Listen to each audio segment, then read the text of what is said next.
میرے عزیز، کچھ لوگ ایسے ہیں جن سے عذاب قبر ہوگا ہی نہیں۔ میرے رسول کریم صلی اللہ تعالی علیہ وسلم نے ارشاد فرمایا کہ جو اللہ کے رستے میں شہید ہو گیا، یہ سنن نسائی میں موجود ہے، اسے عذاب قبر نہیں ہوگا، بلکہ ایک حدیث میں تو فرمایا حساب کتاب ہی نہیں ہوگا، اللہ بغیر سوال جواب کے جنت عطا فرما دے۔ کچھ لوگوں کو لوگوں کی بخشش پہ بھی مسئلہ ہی بنتا ہے کہ کوئی بخشا نہ جائے۔ اور ایک صاحب کہہ رہے تھے جی یہ کیا معاملہ ہے کہ جمعے کو بندہ مر گیا یا فلانا ہو گیا تو اس سے حساب کتاب نہیں ہوگا، اتنے بڑے جرم لوگوں نے اتنے پاپ، اور جمعے کو مر گیا تو بخشا جائے گا۔ تو میں نے کہا جرموں کا بھی اسے حساب اللہ لے لے گا، لیکن میاں حساب کتاب کی ڈیوٹی نہ اللہ کی ہے تو بہتر یہ ہے کہ اسی کے ہاتھ میں رہے، تو نہ اپنے ہاتھ میں لینے کی کوشش کر۔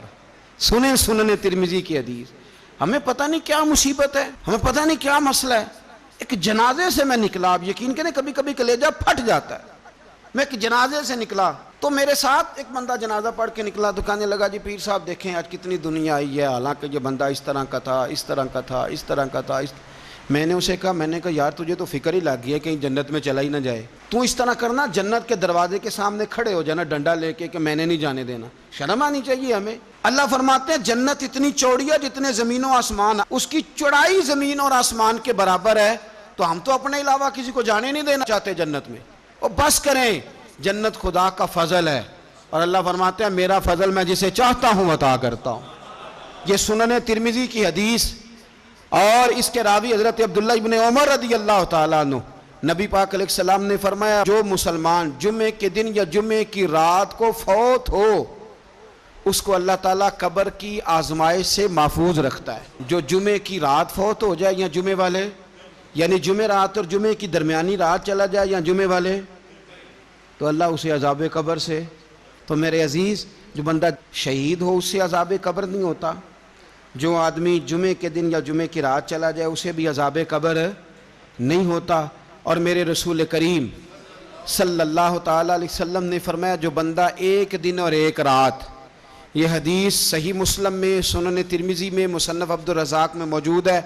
ایک دن اور ایک رات اللہ کی رضا کے لیے اسلامی سرحد پہ پہرا دے۔ میں اور آپ سوئے ہوئے ہیں،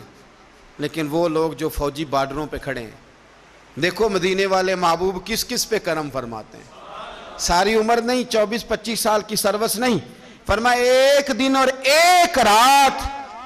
اللہ کی رضا کے لیے جو اسلامی سرحد پر پہرا دے، مسلمانوں کو کافروں سے بچائے، رب اسے عذاب قبر نہیں دے گا، اسے اللہ تعالیٰ اپنے فضل سے معاف فرما دے گا۔ ایک رات اور ایک، تو آپ کیا سمجھتے ہیں کہ ان فوجیوں کی کوئی چھوٹی شان ہے، ان کا کوئی چھوٹا مرتبہ ہے؟ ایک دن اور ایک رات اگر یہ پہرا دیں تو اللہ انہیں اتنا انعام عطا کرتا ہے۔ اسی طرح سن لو، یہ ذرا غور سے سننا، ابن ماجہ کی حدیث، اور اس کے علاوہ مسند ابو یعلا میں موجود حدیث کے راوی حضرت ابو ہریرہ رضی اللہ تعالی عنہ، حضور صلی اللہ تعالی علیہ وسلم نے فرمایا جو شخص بیماری سے فوت ہوا، قربان جاؤں میرے محبوب نے بیماری کا نام ہی نہیں لیا، فرمایا کوئی بھی بیماری ہو، فرمایا جو آدمی بیماری سے فوت ہوا اللہ اسے شہادت کی موت عطا فرمائے گا، اور وہ عذاب قبر سے اور قبر کے امتحان سے بھی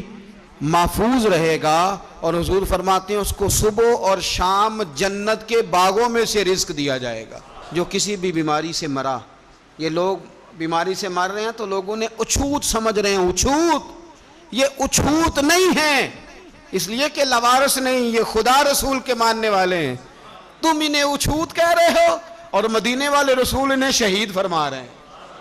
حضور نے فرمایا جو بیماری سے مرے شہید ہے، وہ قبر کے عذاب سے